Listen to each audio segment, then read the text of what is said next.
Live షోకి స్వాగతం. ఇక ఈరోజు నుంచి పత్రికలతో సంబంధం లేకుండా ఒక హాఫ్ అన్ అవర్ కొన్నాళ్ళ పాటు ఈ డిబేట్ కార్యక్రమం నడుపుదాం.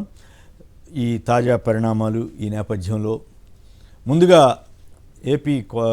ఏపీకి ఎన్నికైనటువంటి తెలుగుదేశం అధినేత చంద్రబాబు నాయుడు గారికి, అలాగే పవన్ కళ్యాణ్ గారికి, వారందరికీ కూడా అభినందనలు తెలియజేస్తూ, ఇక రాష్ట్రంలో ఏం జరిగింది, నిజంగానే వైఎస్ఆర్ కాంగ్రెస్ పార్టీ ప్రభుత్వం అంత ఘోరంగా పనిచేసిందా, లేక సామాజిక సమీకరణలు దెబ్బతీసాయా, ఎక్కడ తప్పు జరిగింది? నిజానికి గతంలో ఏ ప్రభుత్వం చేయనంతగా వైఎస్ జగన్ గారి ప్రభుత్వం అనేక కార్యక్రమాలు చేపట్టింది, అనేక స్కీములు చేపట్టింది, అనేక వ్యవస్థలను మార్చింది, కొత్త డెవలప్మెంట్ యాక్టివిటీకి పునాది వేసింది. అయినప్పటికీ కూడా ఎందుకు విచిత్రం ఏంటంటే, ఉద్దానం వంటి చోట, అంటే పెద్ద బ్రహ్మాండమైనటువంటి ఆసుపత్రి, రీసెర్చ్ సెంటరు, పెద్ద వాటర్ స్కీమ్ 700 కోట్లతోటి, అటువంటి చోట్ల కూడా ఓడిపోతే ఇంకా మరి అభివృద్ధి అంటే, మరి రామాయపట్నం పోర్టు ఉన్న చోట ఓడిపోతే అభివృద్ధి అంటే, మూలపేట పోర్టు ఉన్న చోట అభివృద్ధి అంటే, 17 మెడికల్ కాలేజీలు పెట్టిన చోట అభివృద్ధి అంటే, అందుట్లో 5 ఆల్రెడీ స్టార్ట్ చేసిన చోట కూడా. సో ఈ సంథింగ్ ఏమిటి దీంట్లో ఉన్నది అంటే, సూపర్ 6కి అట్రాక్ట్ అయ్యారా? అంటే చంద్రబాబు గారు ఇచ్చిన కొత్త హామీలు ఇమ్మీడియట్గా 4,000 విత్ బకాయి 3,000 బకాయి అంటే 7,000 ఇస్తామని, అలాగే నిరుద్యోగ భృతి 3,000 ఇస్తామని, అట్లాగే ప్రతి మహిళకి 1,500 ఇస్తామని, ఫ్రీ బస్ అని, వీటికి అట్రాక్ట్ అయ్యారా? లేక ఏంటి జగన్ ప్రభుత్వంలో ఏమైనా లోపం జరిగిందా, లేకపోతే ఇంకేమిటి సమస్య ఏమిటి? దీని మీద ముందుగా మన అతిథుల పరిచయం ఈరోజు శ్రీ కేపీజీ తిలక్ గారు, ప్రముఖ పాత్రికేయులు, విశ్లేషకులు, శ్రీ కొండా రాజీవ్ గారు, వైఎస్ఆర్ కాంగ్రెస్ పార్టీ అధికార ప్రతినిధి. ముందుగా తిలక్ గారు చెప్పండి, మనం ఎవ్వరూ ఊహించలేదు, నేనైతే ఊహించలేదు, నేను టైట్గా అయినా సరే బయటపడతాను అనుకున్నాను, కానీ ఈ స్థాయిలో పడిపోవటం అంటే ఎక్కడ జరిగింది? ఇదంతా ఈ సోషల్ ఈక్వేషన్స్లో ఏమన్నా తేడా వచ్చిందా, లేకపోతే ఎక్కడ తేడా వచ్చిందని మీరు అనుకుంటున్నారు? మీరు ఊహించారా ఈ పరిణామం? నమస్కారం కేసరి గారు, రాజీవ్ గారు నమస్కారం. ఇది పరిణామం మనం ఊహించడం కాదు, తెలుగుదేశంలోనే చాలా మంది ఊహించలేదు. ఇది ఒకటి, జగన్ గారికి మెజారిటీ తగ్గొచ్చు, సీట్ల సంఖ్య తగ్గొచ్చు, కానీ ఈ స్థాయిలో కేవలం 10 సీట్లకి వైసీపీకి గెలవడం. రెండోది, ఇంకొక అంశం ఏంటంటే, చిత్తూరు నుంచి శ్రీకాకుళం వరకు గెలిచిన వాళ్ళ మెజారిటీలు 25,000 పైనే, 60,000, 80,000, 50,000 ఇట్లా వచ్చినాయి. దీనికి కారణం ఏంటి? జగన్ చేసే ద్రోహం ఏంటి? ఇన్ని స్కీములు అమలు జరిపాక కూడా పేదల ద్రోహం చేశారనుకోవడానికి ఆస్కారం లేదు. దానికి కారణం ఏంటంటే, 40% ఓట్లు ఇప్పటికీ జగన్ గారు వెంటే ఉన్నాయి. ఒక శక్తిగా జగన్ గారు ఉన్నారు ఇప్పటికీ 40% ఓట్లు. మరి ఎక్కడ లోపం జరిగింది? ఈ చిత్తూరు నుంచి శ్రీకాకుళం వరకు పడిన ఓట్లలో వేల సంఖ్యలో 25,000కు పైగా మెజారిటీలు రావడానికి కారణం ఏంటి? అంత ప్రభుత్వ వ్యతిరేకత అయితే లేనే లేదు. అది ఎవరైనా ఒప్పుకుంటున్నారు. మేధావులు ఏంటంటే ప్రొఫెసర్ నాగేశ్వర గారు కూడా అటువంటి మాట అనలేదు, ప్రభుత్వ వ్యతిరేకత ఆ స్థాయిలో ఉందని. మరి ఎందుకు ఇంత మెజారిటీలు వచ్చింది? దీనికి ఉద్దానం అంటే, ఇప్పుడు మీరు చెప్పినట్టుగా ఉద్దానం వంటి చోట చేసినటువంటి కృషి ఆ కిడ్నీ బాధితుల కోసం, మరి ఎందుకు అక్కడ ఇలా జరిగింది? ఇలా చూసుకున్నప్పుడు చాలా చోట్ల ఇలా చేసిన అభివృద్ధి పనులు ఒక పక్కన ఉండగా అక్కడ ఓటమి చెందడం ఏమి జరిగింది అంటే, పైగా ఒక ఉభయ గోదావరిలో అయితే ఇల్లు కాంబినేషన్ ఎక్కువ బలంగా ఉందని ఎట్లా అనుకుంటే, చివరి రాయలసీమ కూడా దెబ్బతింది కదా విచిత్రంగా. వైఎస్ఆర్ కాంగ్రెస్కి కంచుకోట అనుకునే రాయలసీమలో కూడా అట్లా దెబ్బతింటం ఏంటి? అదే సార్, రాజధాని ఇస్తామన్న విశాఖపట్నం ఏరియాలో దెబ్బతింటం ఏంటి? నేను అనేది సార్, ఓటమి చెందటం ఒక ఎత్తు. సరే, ఓటమి గెలుపోవడంలో కొన్ని సీట్లు తగ్గొచ్చు, కొన్ని మెజారిటీ తగ్గవచ్చు, కానీ ఈ స్థాయిలో మెజారిటీలు రావడం వెనక ఆంతర్యం ఏమిటి? చంద్రబాబు నాయుడు గారి మీద అంత నమ్మకం ఎందుకు వచ్చింది? ఇది ఏం జరిగింది అసలు అనేది ఇక్కడ సందేహం వస్తుంది. ఆ సందేహానికి చాలా రకరకాల కారణాలు ఉన్నప్పటికీ కూడా ఆధారాలు, జగన్ గారు అన్నట్టుగా ఆధారాలు ఉండాలి. ఇప్పుడు ఎన్నికల సంఘం చేసినటువంటి ప్రతి చర్య కూడా అనుమానాస్పదంగానే ఉంది. సరే, ఎన్నికల సంఘం చేతిలో ఉందా అంటే దానికి కూడా ఆధారాలు ఉన్నాయి, కొన్ని ఆధారాలు అయితే ఉన్నాయి. మరి ఈ స్థాయిలో అంటే సోషల్ ఇంజనీరింగ్ మీద జగన్ గారు దృష్టి పెట్టారు. పేదవాళ్ళ కోసం పనిచేయడం అనేది ఆయన నిలకడగా నిలబడ్డారు, నిబద్ధత ఉన్నారు. సోషల్ ఇంజనీరింగ్ కాదు, అగ్ర కులాల్లోని పెత్తందారులను ముఠా కట్టడమే అసలు సిసలు సోషల్ ఇంజనీరింగ్ అని చంద్రబాబు నాయుడు గారు రుజువు చేశారు. అక్కడ మోడీ గారు కూడా ఆ పెత్తందారులతో కూటమి పెట్టారు. ఆయన పొటాపొటి కొద్ది మెజారిటీతో బయటపడి అధికారం చేపట్టవచ్చు, అది వేరే విషయం. అయితే ఇప్పుడు ఏం జరుగుతుంది? జగన్ గారు చేపట్టిన పథకాలన్నీ కొనసాగుతాయా లేదా? ఎన్నికల ముందు చాలా హామీలు ఇచ్చారు చంద్రబాబు నాయుడు గారు. ఆ హామీలన్నీ అమలు జరుపుతారా లేదా? అప్పులు పాలు చేశారన్నారు. ఈ రోజు నుంచి అధికారం చేపట్టినాటి నుంచి చంద్రబాబు నాయుడు గారు ₹1 అప్పు చేయకుండా ఈ పరిపాలన కొనసాగిస్తారా? ఎట్లా సాధ్యం అవుతుంది? ఇన్ని రోజులుగా పోలింగ్ అయిన తర్వాత కూడా బీజేపీ రాష్ట్ర అధ్యక్షురాలు వెళ్లి గవర్నర్ గారిని అప్పులు పాలు చేస్తున్నారు ఆంధ్రప్రదేశ్ ని, ఆ వివరాలు కావాలని అడిగారు. మరి ఈవేళ నుంచి అప్పులు చేయకుండా పరిపాలన చేస్తారా? అది చేసి చూపిస్తారా? తర్వాత నా అభిప్రాయం అయితే విద్యా వైద్యానికి జగన్ గారు చాలా ప్రాధాన్యత ఇచ్చారు. ఈ రెండు పడకేస్తాయని నా అనుమానం. ఇంగ్లీష్ భాష అంతర్జాతీయ స్థాయిలో ఐక్యరాజ్య సమితి వేదికల మీదకి ఆంధ్రప్రదేశ్ బాలికలని విద్యార్థులను తీసుకెళ్లినటువంటి ఆంగ్ల భాష బోధన పడకేస్తుందని నా అనుమానం. తెలుగు భాష మీద మోజు చూపిస్తున్న వాళ్ళకు ఒక మాట చెప్తాను. గురజాడ అప్పారావు గారు ఒక మాట చెప్పారు. మోడీ గారు అయితే మనుషులు దేశం అంటే మనుషులైన ఓ పదం వాడారు తప్ప గురజాడ గారిని కోట్ చేస్తూ నేనేమంటానంటే, ఈశ్వరోమని జనులు ఉంటే దేశమే గత బాగుపడినాయని గురజాడ గారు అన్నారు. అదే ఆధారంగా అదే స్ఫూర్తితో జగన్ గారు ఈ ఇన్ని పథకాలు అమలు జరిపారు జనం కోసం, జనం బాగుపడాలని. మరి చంద్రబాబు నాయుడు గారు నేను అనుకోవడం అయితే ఇప్పుడున్న పరిస్థితుల్లో ఈ పథకాలు నా విద్యా వైద్యం మీద దృష్టి కేంద్రీకరించరు, ఆయన అమరావతి మీదే కేంద్రీకరిస్తారనేది నా అభిప్రాయం. ఆయన నిన్న ప్రెస్ మీట్ లో కూడా చాలా పథకాలు చెప్పి మళ్ళీ చెప్పారు ఆయన. సరే, ఆయన అయితే అదే సందర్భంలో నాడు నేడు గురించి కానీ విద్యా వైద్యం ప్రాధాన్యత గురించి కానీ ఆయన ప్రస్తావించిన దాఖలాలు కనిపించలేదు నాకు. అందువల్ల రాబోయే రోజుల్లో ఈ పేదలకు అందినటువంటి విద్యా వైద్యం విషయంలో పడకేస్తుందని, ఆ పథకాలు ప్రభుత్వం అమలు జరుపుదని నేను అనుకుంటున్నాను. ఇకపోతే నాకు తెలిసిన సమాచారం ఒకటి చెప్తాను. ఎన్డీఏ కన్వీనర్ గా చంద్రబాబు నాయుడు గారికి ఆహ్వానం వచ్చిందని ఒక ప్రచారం మొదలైంది. సరే, వాళ్ళు పిలిచారా, ఈయన అడిగారా, అది ఒక ఆస్పెక్ట్ పక్కన పెట్టి, ఒక ఆలోచన అయితే తెలుగుదేశం పార్టీలో జరుగుతోందని ఒక ప్రచారం ఢిల్లీలో జరుగుతోంది. ఏమిటంటే ఎన్డీఏ కన్వీనర్ తీసుకోవడంతో పాటు హోంశాఖ కావాలని అడగాలని ఒక ఆలోచన జరుగుతున్నట్టుగా జరుగుతుంది. పవన్ కళ్యాణ్ గారు కక్ష సాధింపు చర్యలు ఉండవు అని చెప్పారు.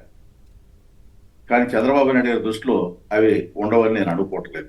గతంలోనే ఆయన ఒక మాట అన్నారు, జగన్మోహన్ రెడ్డికి మెజరబుల్ ట్రీట్మెంట్ ఉంటుందని ఒక మాట వాడారు. ఇవన్నీ కూడా సరే, జగన్మోహన్ రెడ్డి గారు ఆయన నిన్న ఒక మాట చెప్పారు ప్రెస్ మీట్ లో, కష్టాలు నాకు కొత్త కాదు, వాటన్నిటికీ నేను సిద్ధంగా ఉన్నాను, లోగడ వచ్చిన కష్టాల కంటే ఎక్కువ కాదని కూడా చెప్పారు. అందువలన చంద్రబాబు నాయుడు గారు ఇవాళ ఏకపక్షంగా పరిపాలన చేయడానికి ఆయనకి 130 సీట్లు వచ్చినాయి. కాబట్టి పవన్ కళ్యాణ్ గారిని ఇంకోళ్ళని సంప్రదించాల్సిన అవసరం లేదు. ఆయనే ముఖ్యమంత్రిగా ఉంటాడా, లోకేష్ గారిని ముఖ్యమంత్రిని చేస్తారా, ఒక 6 నెలల వరకు లేదా దానే ఉంటాడా, ఆయన కేంద్రంలో హోంశాఖ తీసుకోవడానికి సుముఖత చూపిస్తారా, ఇవన్నీ కూడా అమిత్ షా గారిని కాదని ఇస్తాడా? అమిత్ షా గారిని కాదని అడుగుతారా, ఇస్తారా వాళ్ళు? ఇవాళ బీజేపీ ఉన్న పరిస్థితుల్లో మరి ఏదైనా జరగవచ్చు. ఎందుకంటే ఈయనకి వచ్చిన ఆ 15 సీట్లు 16 సీట్లు ఇంపార్టెంట్ వాళ్ళకి 300లో. ఎందుకంటే ఎట్లాంటి చంద్రబాబు నాయుడు గారు లాంటి ఒక 2 పార్టీలు వెనక్కి తగ్గితే మళ్ళీ ఎన్డీఏ గవర్నమెంట్కి ఇబ్బందులు పడవు. అందువలన సరే, కాంగ్రెస్ నుంచి కేసీ వేణుగోపాల్ ఏదో చంద్రబాబు నాయుడు గారిని సంప్రదించారని ప్రచారం చేసిన ఇదంతా వాస్తవం కాదు అనేది నాకున్న సమాచారం. ఇది ఈ చంద్రబాబు నాయుడు గారి శిబిరం నుంచి జరుగుతున్న ప్రచారం తప్ప మరొకటి కాదని నాకున్న సమాచారం. అందువల్ల రాబోయే రోజుల్లో చంద్రబాబు నాయుడు గారు డెఫినెట్ గా కక్ష సాధింపు దూరంలో వెళుతారనేది నా అభిప్రాయం. రెండవది, గెలిచిన జగన్ గారితో సహా 10 మంది గెలిచారు. ఆ మిగిలిన 9 మందిని ఎంతమందిని ఉంచుతారు, ఎంతమందిని తెలుగుదేశం లాగా ట్రై చేస్తారు? లేదు, మోడీ గారి సూత్రం ప్రకారం రాజ్యసభలో తెలుగుదేశం పార్టీని విలీనం చేసుకున్నట్టుగా ఇందులో ఎక్కువ మంది ఎమ్మెల్యేలను విలీనం పార్టీలో చేర్చుకొని వైసీపీ కూడా విలీనం అయిందని చెబుతారా?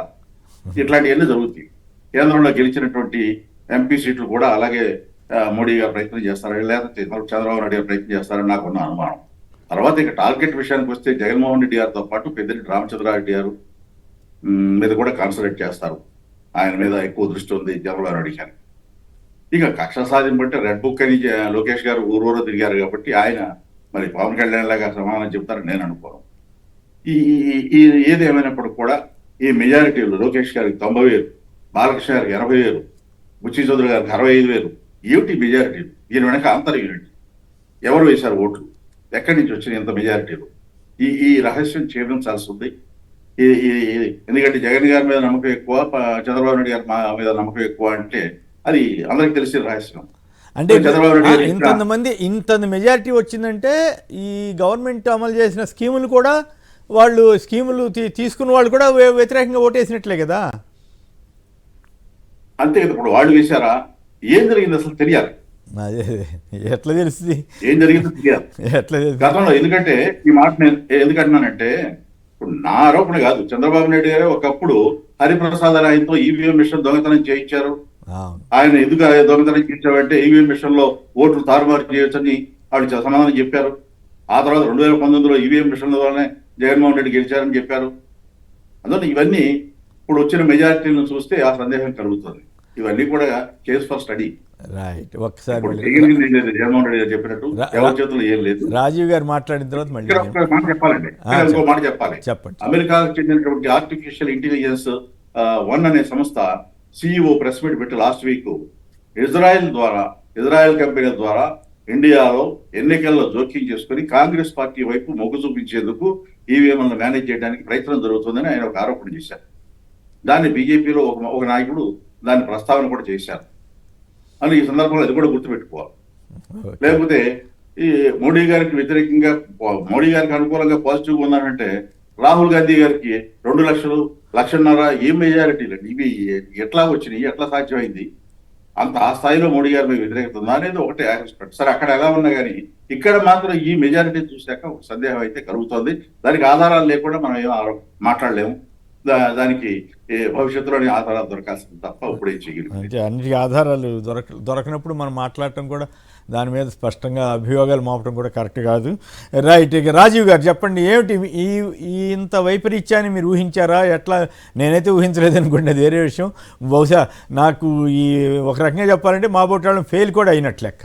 ఏది అంచనా వేయటంలో ఈ స్థాయిలో పనిచేసిన ప్రభుత్వానికి ఇంత స్థాయిలో పతనం అవుద్దనేది ఎట్లా ఊహించగలుగుతాము? ఏమిటి అసలు మీ అంచనాలు ఏమిటి? పైగా ఉత్తరాంధ్రలో సైతం ఈ రకమైనటువంటి వాతావరణం రావటం ఏం కారణం? కేఎస్ఆర్ గారు, మీతో పాటు పాల్గొన్న సీనియర్ జర్నలిస్ట్ గారికి, సాక్షి టీవీ న్యూస్ ఛానల్ వీక్షకులందరికీ నా హృదయపూర్వకమైన నమస్కారాలు. శుభోదయం అని అనడం నాకు అలవాటు, కానీ ఇది ఒక రకంగా చెప్పాలంటే వైఎస్ఆర్ కాంగ్రెస్ పార్టీకి బాధోదయంగానే నేను అభివర్ణిస్తాను. ఎందుకంటే ఎవ్వరం కూడా ఊహించలేనటువంటి ఒక ఆశ్చర్యం అనాలా, బాధ అనాలా, ఏం జరుగుతుందో అర్థం కాకపోవడం అనాలో, ఈ యొక్క పరిణామాన్ని ఏ విధంగా వర్ణించాలో నాకు కూడా మాటలకి అంతు చిక్కనటువంటి పరిస్థితులు, భావోద్వేగాలు. జగన్మోహన్ రెడ్డి గారు లాంటి నాయకుడికి ఇటువంటి ఫలితం రావడం అనేటువంటిది అసలు ఊహించుకోలేకపోతున్నాం, జీర్ణించుకోలేకపోతున్నాం. సరే, ఫలితాలు అయితే వచ్చినాయి, ఇంకా దాన్ని మనం కాదనలేం, చేయలేం. ఏదన్నా ఉన్నా సరే, ఉదాహరణ కొన్ని చోట్ల అభ్యర్థులు ఎలక్షన్ కమిషన్కి వెళ్తాం అంటాం. ఏదైనా సరే ఈ వీవీప్యాట్లలో 5% ఓట్లు మాత్రమే లెక్కేస్తారు ఎక్కడైనా, అంతమించి లెక్కేసే పరిస్థితులు ఉండవు. So what ever it may be, result అనేటువంటిది వచ్చేసింది ఇంకా. సో ప్రజాస్వామ్యబద్ధంగా బాధ్యత కలిగినటువంటి రాజకీయ నాయకులుగా ముందుగా గెలిచినటువంటి కూటమి, ఆ కూటమిలో ముందుగా ఉన్నటువంటి చంద్రబాబు నాయుడు గారు, తెలుగుదేశం పార్టీ అధ్యక్షుడు వారికి, జనసేన అధినేత పవన్ కళ్యాణ్ గారికి, పురంధరేశ్వర్ గారు ఆంధ్రప్రదేశ్ బీజేపీ శాఖ అధ్యక్షురాలు, వారి ముగ్గురికి కూడా నా హృదయపూర్వకమైనటువంటి అభినందనలు. అదేవిధంగా ప్రజలు ఇచ్చినటువంటి అవకాశాన్ని సద్వినియోగపరుస్తూ రాష్ట్రాన్ని ముందుకు తీసుకెళ్లాలని చెప్పి ఆశిస్తున్నాను. అదేవిధంగా ఇంకో విషయం ఏంటంటే, ఎప్పటి వరకు ఎన్నికలు జరిగాయి, ఎన్నికల వరకు రాజకీయాలు, మంచికో చెడుకో జగన్మోహన్ రెడ్డి గారు ఊహించిన దాన్ని ఈ రోజు చంద్రబాబు నాయుడు గారికి అది అనుకూలించింది. అదేంటంటే 2019లో ఆయన ఎలక్షన్ లో ఒకటే చెప్పారు, మన చేతిలో 25 మంది ఎంపీలు ఉండి మన ఎంపీల సపోర్ట్ తోనే కేంద్రంలో ప్రభుత్వం ఏర్పడే పరిస్థితులు వస్తే అన్ని సాధిద్దామని. అది అప్పుడు అవలా, కనీసం 24లోనో అవుతుందేమో ఆశించాం. కానీ విధి వైపరీత్యం అనాలో, విధి విచిత్రం అనాలో, ఊహ జగన్మోహన్ రెడ్డి గారు అయింది, అవకాశం ఏమో చంద్రబాబు నాయుడు గారికి వచ్చింది. What ever it may be, ఇప్పుడు దాకా ఎన్నికలు ఆంధ్రప్రదేశ్ రాష్ట్రంలో పార్టీలుగా కొట్టుకున్నాం, కానీ ఆంధ్రప్రదేశ్ రాష్ట్ర ప్రాంతానికి మంచి జరిగేటటువంటి అవకాశం ఇప్పుడు వచ్చింది. కాబట్టి చంద్రబాబు నాయుడు గారు సరే, ఆయన కేంద్రంలో ఎన్డీఏ చైర్మన్ తీసుకుంటాడా, లేదా హోమ్ మినిస్టర్ తీసుకుని జగన్మోహన్ రెడ్డి గారిని జైలు పాలు చేస్తాడా, లేదా మా బోటోలను హత్యలు చేస్తారా, ఇవన్నీ పక్కన పెడితే చేయనివ్వండి, కక్ష సాధింపు చర్యలు ఎన్నైనా చేస్తారు వాళ్ళు. అంటే ఆల్రెడీ కొన్ని చోట్ల దాడులు చేశారంట కదా. ఎస్ నేనున్నాను, ప్రత్యక్ష సాక్షి నేనే. నిన్న నేను వైఎస్ఆర్ కాంగ్రెస్ పార్టీ రాష్ట్ర అధికార ప్రతినిధిగా ఉన్నాను. ఫలితాలు వెలువడే సమయంలో నేను మా పార్టీ కేంద్ర కార్యాలయం తాడేపల్లిలో ఉన్నాను. ఎంత దురదృష్టకరం అంటే, ఒక పక్క దాడులు జరిగిపోతా ఉన్నాయి, పార్టీ ఆఫీస్ మీదకి వచ్చేస్తున్నారు. సరే, పోలీసులు వచ్చి, నేను అనుకున్నాను పోలీసులు లేదా పారామిలిటరీ బలగాలు, సెంట్రల్ ఫోర్స్ ఏదైనా సరే ఆ యొక్క రాళ్ళు రువే కార్యక్రమం చేసిన వాళ్ళనో లేదా వాళ్ళనో వెనక్కి పంపుతారు అనుకున్నాం. కానీ విచిత్రం ఏంటంటే, మమ్మల్ని అందరినీ ఆఫీస్ ఖాళీ చేయించేసి, ఆఫీస్కి తాళాలు వేయించేసి, ఆఫీస్ వీధి వరకు ఒక వీధి వరకు కూడా మమ్మల్ని బయటికి పంపించేసి అక్కడ కంచిలేసి చేశారు. అది ఒక రకంగా నాకు ఆశ్చర్యాన్ని కలిగించింది. నేను ఉన్నాను నిన్న పార్టీ సెంట్రల్ ఆఫీస్ దగ్గర ఆ సంఘటన జరిగినప్పుడు. దాంతో పాటు విడుదల రజనీ గారి ఆఫీస్ మీద గుంటూరులో దాడులు జరిగినాయి. ఋషికొండలో ఆ బంగ్లాల మీద తెలుగుదేశం జెండాలు ఎగరేశారు.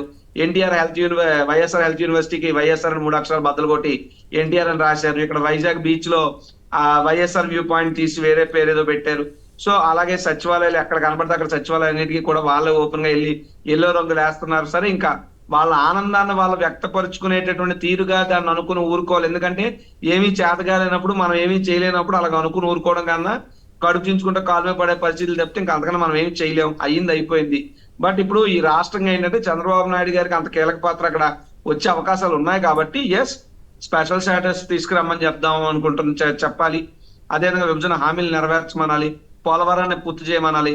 పక్కనే తెలంగాణలో తన శిష్యుడే ముఖ్యమంత్రిగా ఉన్నాడు కాబట్టి ఆ సమస్యలను పరిష్కరించమనాలి.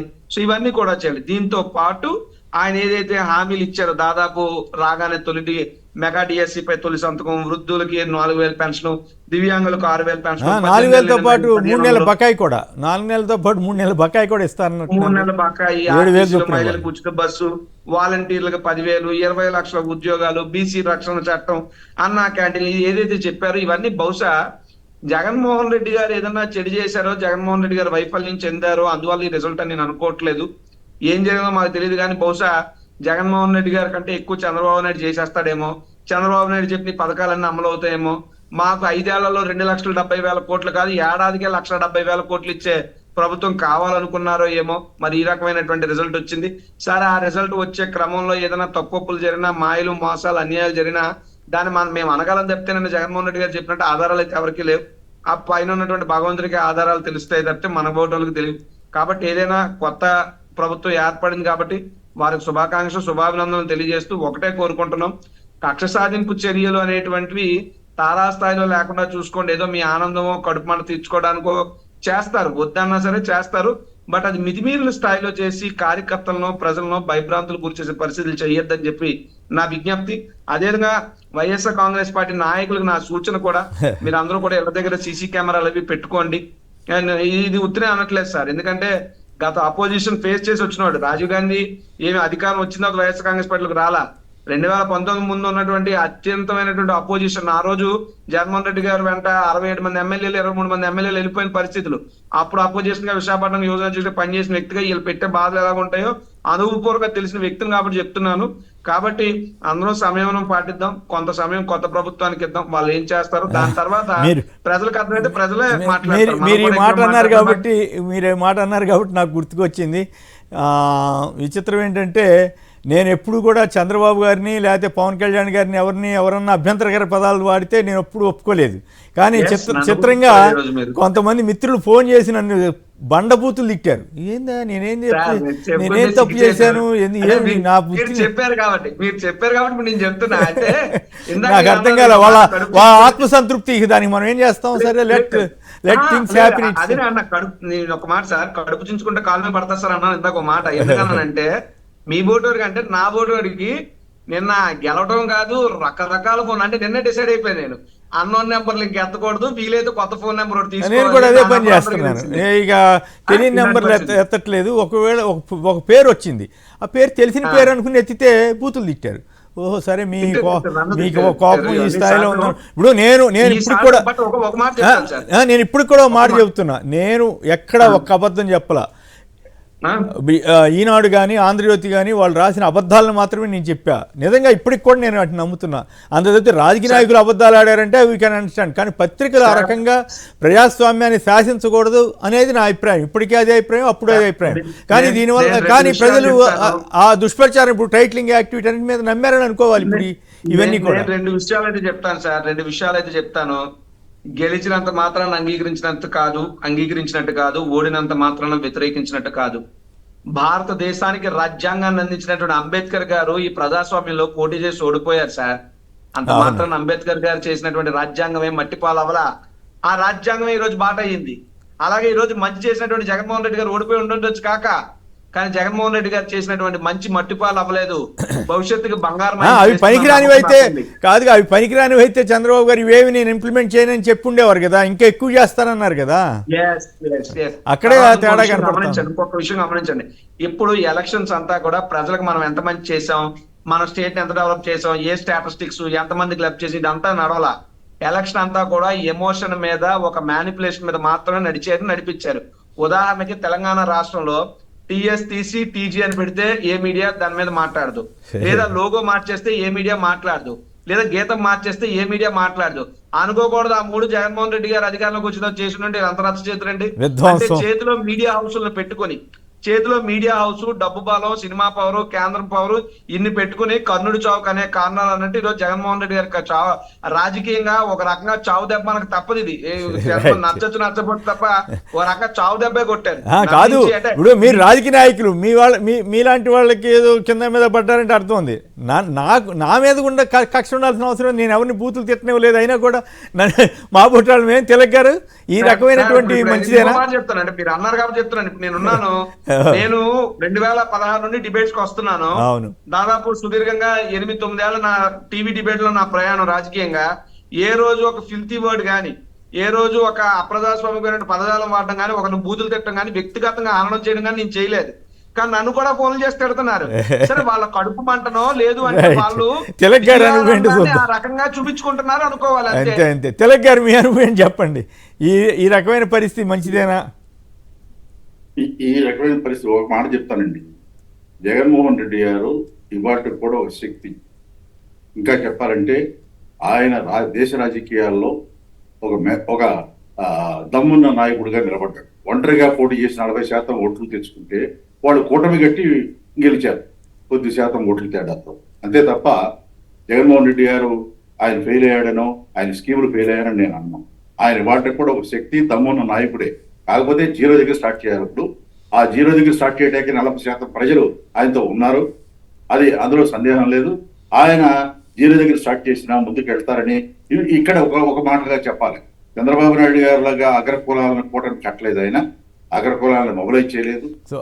ఆ తేడా పనిచేసిందంటారా? ఈ అగ్రవర్ణాలకి బలహీన వర్గాల మీద పేద వర్గాలు ఇది దెబ్బతిందంటారా ఆ నినాదం? పేద వర్గాలంతా జగన్తో ఉన్నారు, పెత్తందారులు అటువైపు ఉన్నారు. అగ్ర కులాల్లోని కొంతమంది పెత్తందారులు అటువైపు ఉన్నారు. అంటే ఇప్పుడు వాళ్ళే గెలిచినప్పుడు వాళ్ళ మెకానిజం, వాళ్ళ కెమిస్ట్రీ పనిచేసింది. అది రుజువు అవుతోంది. ఇవాళ ఏమైనా వాడు గెలిచామని చెప్పుకోవచ్చు, కానీ ఒక్కడిగా పోటీ చేసి ఒక మగాడుగా 40% ఓట్లు తెచ్చుకున్నాడు. చంద్రబాబు నాయుడు గారు ఒంటరిగా పోటీ చేసి తెచ్చుకోకుండా. అందువలన వాళ్ళు కూటమి కట్టడం వల్లే గెలిచారని అనుకోవచ్చు. రెండోది ఇంకేదైనా జరిగి ఉండొచ్చు తప్ప ఇవాళ జగన్మోహన్ రెడ్డి గారిని అంత తక్కువ అంచనా అయితే వీల్లేదు. 40% ప్రజలు ఆయనతో ఉన్నారు. ఆయన 0 దగ్గర స్టార్ట్ చేసినా మళ్ళీ రాష్ట్రంలో ఆయన ఒక మాట చెప్పారు నిన్న, voice of the voice less గా ఉంటానని చెప్పేసి. అది దమ్ము ఓడిపోయినా కానీ చెప్పడం అంటే ఇవాళ కూడా ఆయన నేను పేదల పక్షానే ఉంటాననే మాట ఆయన గట్టిగా చెప్పారు. అది గమనించదగిన అంశం. అందువలన ఇవాళ తక్కువ అంచనా ఏమాత్రం వీల్లేదని నేను చెప్తాను. రాజీవ్ మాట్లాడండి, కంప్లీట్ చేయండి, క్లోజ్ చేద్దాం. ఈ ఈవీఎం విషయం కూడా వస్తే ఉదాహరణకు చెప్తున్నాను సార్. ఒక నియోజకవర్గంలో ఒక ఈవీఎం ఓపెన్ చేస్తే 4 ఓట్లు వచ్చినాయి. సరే ఆ ఈవీఎం ఏ బూత్ లో చూస్తే ఆ బూత్ పరిధిలో ఉన్న ఒక ఫ్యామిలీ 19 మంది ఉన్నారు. ఆ 19 మంది ఓట్లు వేసారు. ఇది ఈవీఎం మీద మాకు అనుమానం ఉందంటే ఈవీఎం అని పక్కన పెట్టారు. తర్వాత ఆ పక్కన పెట్టిన ఈవీఎం పక్కన పెట్టినట్టే ఉంది, ఎలక్షన్ లో ఆపోజిషన్ అభ్యర్థి గెలిచేసాడు 200 ఓట్లు అనేది చెప్పారట. ఇదేంటిది ఇంకో ఈవీఎం ఉంది కదా దాన్ని లెక్క తేల్చకుండా గెలిచారని మీరు ఎలా ప్రకటిస్తారంటే ఆ ఈవీఎం ఎమ్మెల్యే ఈవీఎం కాదు ఎంపీ ఈవీఎం అన్నారంటే ఎంత దారుణం చూడండి. దీని మీద అభ్యర్థి రెండు ఒక చోట ఉండవు కదా, మరి అందుకే కదా ఇప్పుడు ఆ అభ్యర్థి ఎలక్షన్ కమిషన్ కి వెళ్తా అన్నాడు. ఎందుకంటే అనుమానాలు ఉన్నా with in 5 days election commission కానీ కోర్టుకి కానీ వెళ్ళొచ్చు డెఫినెట్ గా. అది రాజ్యాంగం కల్పించిన ఏ నియోజకవర్గం తెలుసుకోవచ్చా? సింగనమల నాకు ఉన్నటువంటి ఇన్ఫర్మేషన్ సార్, సింగనమల నియోజకవర్గం. రైట్, సార్ గెలిచారు. అది అది అది ఏ రకమైనటువంటి గెలుపు మాకు తెలియదు, కానీ మెజారిటీలు కూడా ఏ రోజు నా సొంత నియోజకవర్గం దక్షిణ నియోజకవర్గం నేను పుట్టి పెరిగి ఇక్కడ ఏ రోజు 20-30 వేలకు దాటి మెజారిటీ రాలేదు. ఈ ఫస్ట్ టైం ఇక్కడ 65,000 మెజారిటీ. ఏం మాయ జరిగిందో ఏంటో మాకు తెలియట్లే. రైట్, ఏదేమైనా మరి ప్రజాస్వామ్యంలో ఇటువంటివన్నీ జరుగుతూనే ఉంటాయి. చూద్దాం ఏం జరుగుతుందో వచ్చే పరిణామం. అయితే కక్ష తీర్చుకున్న కక్ష గొడవలు ఇవన్నీ ఎక్కడెక్కడ ఏమైనా జరిగితే వెంటనే మీ పార్టీ కానీ మీ నాయకులు కానీ వెంటనే స్పందించి అక్కడ సందర్శించడం, వాళ్ళకి అక్కడ మనోధైర్యాన్ని ఇవ్వటం మాత్రం తప్పనిసరిగా చేయాల్సి ఉంటుంది రాజీవ్. వెళ్ళే వాళ్ళ మీద కూడా దాడులు చేస్తారు సార్, పరామర్శించడానికి వెళ్ళే వాళ్ళ మీద కూడా దాడులు చేస్తారు. ఎన్నాళ్ళు చేస్తారులే ఇవన్నీ. సార్ ఒకటి చెప్తున్నాను, ఒకటైతే నమ్ముతున్నాను సార్, ఈ రోజు మేము చీకట్లో ఉండుండొచ్చు గాక, కానీ జీవితాల్లో వెలుగులు వస్తాయి. రేయి తర్వాత పగలు, పగల తర్వాత రేయి రావడం అనేది మామూలు. అటువంటి వాటిని ఎప్పుడు రావడం అన్నది మామూలు. అటువంటి వాటిని ఎప్పుడు మాబోటి వాళ్ళం ఎంకరేజ్ చేయము. ఘర్షణలు ఇటువంటివి వద్దని చెప్పేవాళ్ళం. అయినప్పుడు కూడా అందరూ ఎవరి దగ్గర సీసీ కెమెరాలు పెట్టుకోండి అని చెప్తున్నాను. ఎందుకంటే పొద్దున పూట అంతా బాగానే ఉంటది, దాడులన్నీ రాత్రులే జరుగుతాయి, చీకట్లోనే దాడులు చేస్తారు. తర్వాత పోలీసులు కేసులు కూడా పెట్టి పరిస్థితి లేదు. ఉదాహరణకు నేను 144 సెక్షన్ అందరికీ తెలిసిందే కదా, ఎవరో సంబరాలు చేయకూడదు, బాంబులు కాదు, ఇవన్నీ ఈసీ చెప్పిన రూల్సే కదా, ఎక్కడన్నా పాటించారా? పోలీసులే సైలెంట్ అయిపోయారు కదా. కాబట్టి ఇవన్నీ నెక్స్ట్ ఫ్యూచర్ మాకు నిన్న మొదటి రోజుతో మాకు ఫ్యూచర్ అర్థమైపోయిందండి. వచ్చే 5 ఏళ్ళు ఎలా ఉండబోతుందో. So we should be prepared అని చెప్తున్నాను కార్యకర్తలందరికీ కూడా. అంతేనా? తిలక్ గారు మీరు కూడా అందుకు సిద్ధమైపోయారా? తిలక్ గారు అలా భయపడాల్సిన అవసరం లేదు. ఇది నేను అనుకోవడం అయితే రాష్ట్ర వ్యాప్తంగా కొన్ని చోట్ల కొంతమంది చేస్తారు, రాష్ట్రం అంతా జరుగుతాయి నేను అనుకోను.